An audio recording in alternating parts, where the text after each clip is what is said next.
100টা well খনন করতে চলেছি। ও জল জল ও ও মাই গড! তোমরা দেখতে পাচ্ছ কেনিয়ার একটা ছোট্ট গ্রামের লোকেরা জলের সরবরাহ পেল, তাও আবার মাত্র 1 সেকেন্ডের মধ্যে।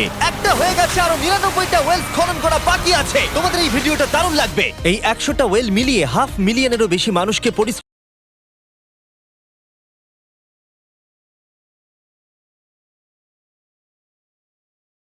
পানীয় জল সরবরাহ করতে চলেছে। তারপর আমরা কেনিয়ার এই অংশে বেশ কিছু ওয়েল খনন করবার পরে আমরা কিছুটা দক্ষিণে নেইরির স্কুলগুলোতে গেলাম, আর অবশ্যই বলবো তারা আমাদের দেখে খুব খুশি হয়েছিল।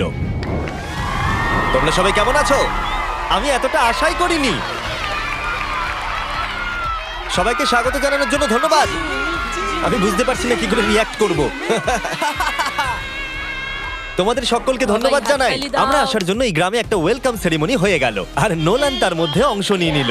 তার মধ্যে নোলানকে দেখতে সবথেকে অকওয়ার্ড লাগছে, আর এগুলো দেখতে আমার খুবই ভালো লাগছে। আর যখন আমরা স্কুলগুলো ঘুরে দেখলাম, দেখো একজন গেস্ট এসেছে। কেমন আছো তোমরা? তোমাদের সব ঠিকঠাক চলছে তো? তোমরা সবাই ভালো থেকো। একজন টিচার আমাদের দেখালো কিভাবে সবাই জল আনে।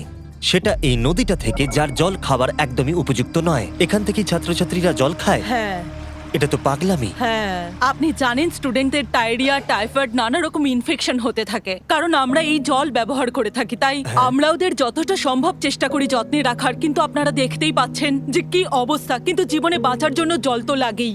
এই পরিস্থিতিটা দেখে আমাদের খুবই খারাপ লাগলো।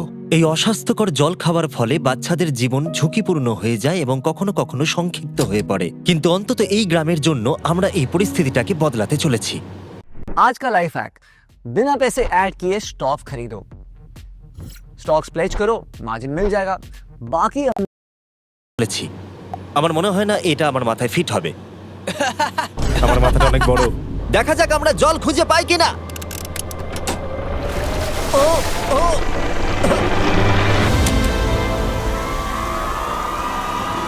বৃষ্টি হচ্ছে, এটা তো দারুণ। মাটির উপরে জল উঠে আসার পরে সেগুলো ধরে রাখার জন্য আমরা এই বড় ব্যারেলগুলোকে নিয়ে এসেছি, যেগুলো ওয়াটার টাওয়ারের উপরে ফিট করা হবে। এই গ্রাম এবং প্রতিবেশী গ্রাম যে শুধু পরিষ্কার জল পাবে তাই নয়, বরং জলের প্রেসারও অনেকটাই বেশি পাবে। তার মানে হলো তাদের আর অপরিষ্কার জলে জামা কাপড় কাচতে হবে না। নাও টানো। নোলানের মায়ের সঙ্গে তুলনা করলে এটা কত ভারী হবে? প্রায় 2টো নোলানের মায়ের সমান। ওহ গড! ভাই আমি কিন্তু তোমাকে এখান থেকে ফেলে দেবো। ঠিক আছে, হয়ে গেছে। হ্যাঁ, রেখে দাও। আমরা কেনিয়াতে আরো 20টা ওয়েল খনন করলাম, আর সেটা করবার পরে আরে এখানে তো আরেকটা ওয়েল হয়ে গেছে। চিন্তা করো না, আমার আরেকটা জুতোতে আরো বেশি জল আছে। আর এটা দেখাবো আমরা প্রথম 29টা ওয়েল কিভাবে খনন করলাম। আমরা একটা বড় ড্রিল মেশিন দিয়ে মাটির গভীরে কয়েকশো ফুট নিচ অব্দি খনন করলাম, আর একটা পরিশ্রুত পানীয় জলের বিশাল উৎসের সাথে জুড়ে দিলাম। তারপরে আমরা পাইপের সাথে এটাকে জুড়ে দিলাম, যাতে আফ্রিকার সবাই এই জল খেতে পারে আর সেটা তুলতে পারে ঠিক এই রকম ভাবে। দেখা যাক এটা কিরকম খেতে। জলের মতোই। এই 5 গ্যালনের ড্রামটা ভরতে আমার 1 মিনিট সময় লাগলো। এখান থেকে একদিনে কত জল তোলা যেতে পারে? একদিনে প্রায় 3600 গ্যালন জল। এই ওয়েলটা এই গ্রামের শুধুমাত্র 400 বাচ্চার জন্যই নয়, বরং এই স্কুলের প্রতিবেশী গ্রামগুলোর বাচ্চারাও এই জল ব্যবহার করতে পারবে। আমাদের জল দেওয়ার জন্য থ্যাংক ইউ। হ্যাঁ, থ্যাংক ইউ কি আছে। এটা প্রায় 30 বছর ধরে অনবরত জল সরবরাহ করবে। আপনারা হয়তো এটা ভাবছেন যে এই বিশাল কর্মকাণ্ডের জন্য গভর্নমেন্টের সাহায্য নেওয়া হয়েছে, কিন্তু এটা সত্যি নয়। এই সমস্যার সমাধান করা সম্ভব হয়েছে কারণ মানবতা সর্বদা পাশে এসে দাঁড়ানোর চেষ্টা করেছে। তোমার সাকসেসের পেছনে রহস্যটা কি? সত্যি বলতে, তুমি যা ভালোবাসো তা সততার সাথে করতে থাকো, আর তুমি বুঝতেও পারবে না সাকসেস কখন চলে এসেছে। দেখো, এটাকে আমি একদম কাছে নিয়ে আসছি। আমাদের দেখতে পাচ্ছো? এটা দারুণ, তাই না? হ্যাঁ। ওপরে তাকাও, দেখো রেকর্ড হচ্ছে।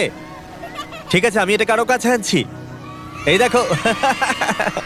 তোমরা নিজেদেরকে দেখতে পাচ্ছ? আমরা এই গ্রামের জন্য ওয়েল খনন করতে সক্ষম হয়েছি, এবং এই গ্রামের জন্য এবং আরো এরকম 12টা গ্রামের জন্য। আর যখন আমাদের ওয়েল খনন করা শেষ হলো, আমরা তো স্কুলগুলোকে কিছু ব্র্যান্ড নিউ কম্পিউটার দিয়ে সাহায্য করার চেষ্টা করলাম। আচ্ছা, ওরা খুশি হবে তো? ওরা খুব খুশি হবে, খুব খুশি। পরিস্থিতিটা ভালো হয়েছে দেখে ভালো লাগছে। আমরা ক্লাসরুমগুলোকে সাজালাম নতুন ফার্নিচার দিয়ে, নতুন কিছু সেলফ রাখলাম, আর তার সাথে নতুন কিছু বই। সব স্টুডেন্টদের একটা করে সকার বল দিলাম। এটার জন্য ধন্যবাদ। Thank you, Mr. Beast. আর তাছাড়া প্রত্যেকটা ক্লাসে একটা করে হোয়াইট বোর্ড আর একটা করে প্রজেক্টর দিলাম। তোমাদের এই প্রজেক্টর ভালো লেগেছে? আচ্ছা। আমরা আগে চক ব্যবহার করতাম, তাতে খুব ধুলো হতো, কিন্তু এখন সবকিছু পরিষ্কার রয়েছে।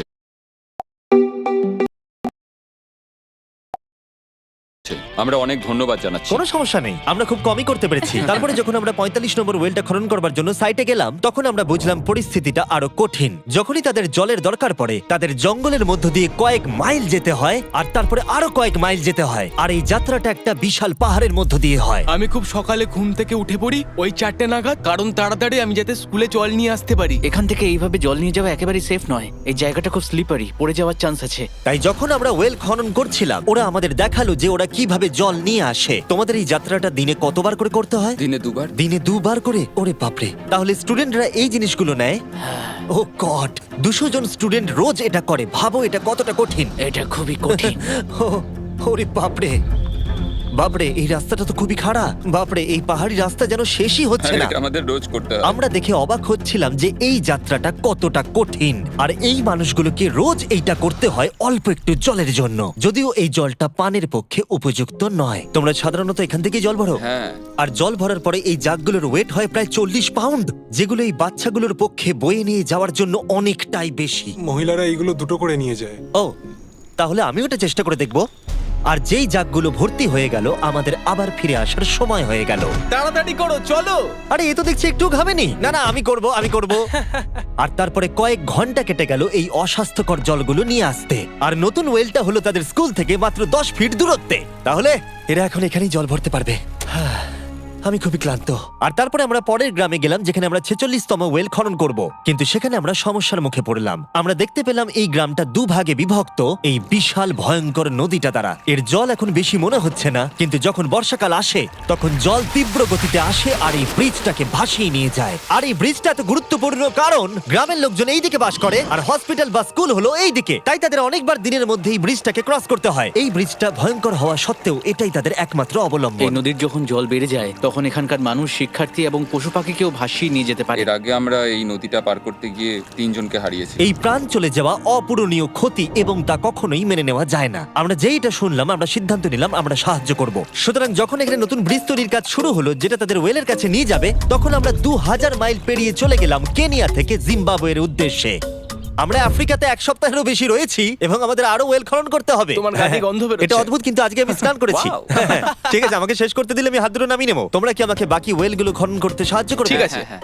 আমাদের প্রথম কাজ ছিল একটা লোকাল হসপিটাল ঘুরে দেখা, যেটার ভীষণভাবে পরিষ্কার পানীয় জলের দরকার ছিল। ভেতরে ঢোকার পর আমরা বুঝতে পারলাম এই গ্রামগুলোর উপরে এই হসপিটালটার প্রভাব কতটা বেশি। এক বছরে এখানে কতগুলো সন্তানের জন্ম হয়? এক মাসে মোটামুটি 50টা বাচ্চা। মানে বছরে 600 জনের জন্ম হয়। ওয়াও! কিন্তু দুর্ভাগ্যবশত অন্তঃসত্ত্বা মহিলাদের পানীয় জল পেতে কয়েক মাইল হেঁটে যাতায়াত করতে হয়, আর তারপরে এই ভারী বাকেটগুলোতে করে জল বয়ে নিয়ে যেতে হয়। যাই হোক, ভালো খবর হলো এটা, আমরা একটা নতুন মডার্ন ওয়েল পাম্প কনস্ট্রাকশন করছি। ভালো করে, ওদিকটা। এখন যেটা প্রয়োজনীয় সেটা হলো এগুলোকে চালু করা। যাই হোক, নোলান, তুমি কি তৈরি? আমি তৈরি। ওভার। একটা ড্রামাটিক জুম ইন করো। নোলান, আমি বাটন প্রেস করলাম, জল কি পড়ছে? জল পড়ছে। তোমরা একবার গিয়ে দেখবে নাকি? হ্যাঁ, চলো যাওয়া যাক। আমরা বাগান দেখে ফিরছি এমন সময় খাদের নিচ থেকে একটা গভীর আওয়াজ। চলো যাওয়া যাক। আমার ভালো লাগছে যে মানুষকে আর জলের জন্য বেশি দূর যেতে হচ্ছে না। এর থেকে ভালো জিনিস আর কিছু হতেই পারে না। এখানে নোলান খুবই ভালো ডান্স করতে পারে। ও তোমাদের সাথে নাচবে। আমাকে সব সময় নাচ করতে কেন বলে? দেখো কি করছে। হে ভগবান, আমি আমি আমি এটা আর দেখতে পাচ্ছি না। পরিশ্রুত পানীয় জলের সরবরাহ নিশ্চিত করে দেখলাম এই গ্রামের অনেক স্টুডেন্টদের যাতায়াত করতে সমস্যা হয়। তাই আমি ডিসাইড করলাম সবাইকে নতুন বাইসাইকেল দেব। আমি জানি এখানে অনেক বাচ্চা আছে, কিন্তু আমাদের কাছে অনেক বাইসাইকেল আছে। পরিষ্কারভাবে বলে দিই, আমি সাইকেল চালাতে পারি না। জিমি শুধু সাইকেল বিতরণ করতে পারে। কোনোদিন চালাতেই শিখিনি। চলো তোমাদের নতুন সাইকেলগুলো চালাও দেখি। 3, 2, 1, চলো। ও, সবাই আমাকে বেরিয়ে যাচ্ছে। খুব সাবধানে, আমি কিন্তু চালাতে পারি না। কারোর সঙ্গে আমার ধাক্কা লাগবে। তুমি কি চালাবে এটা? ঠিক আছে, যাও চালাও। ঠিক আছে। সাইকেল বিতরণ করবার পরে আমরা ওয়েল খনন করা চালিয়ে গেলাম যতক্ষণ আমরা পৌঁছলাম ওয়েল নম্বর 69। এই সোলার পাওয়ার্ড ওয়েলগুলো বিশেষভাবে ডিজাইন করা হয়েছে গ্রামের কৃষকদের জন্য। চাষের জন্য প্রয়োজনীয় জল সরবরাহের পাশাপাশি শস্য এবং গবাদি পশুর জন্য, এমনকি ড্রাই সিজনেও আর কোনো বিদ্যুৎ ছাড়াই। প্রত্যেকটা প্যানেল 200 ওয়াটের। এটা পাম্পের সাথে অ্যাটাচ করা আছে। এই পাম্পটা প্রতি ঘন্টায় 5000 লিটার জল তোলে। বলতে গেলে এই গ্রামে আমরা আনলিমিটেড জল পাচ্ছি। এটা দুর্দান্ত। জিম্বাবুয়ে থেকে চলে আসবার পরে আমরা চেয়েছিলাম আফ্রিকার সমস্ত জায়গায় জল পৌঁছে দিতে। তাই আমরা আরো ওয়েল খনন করলাম।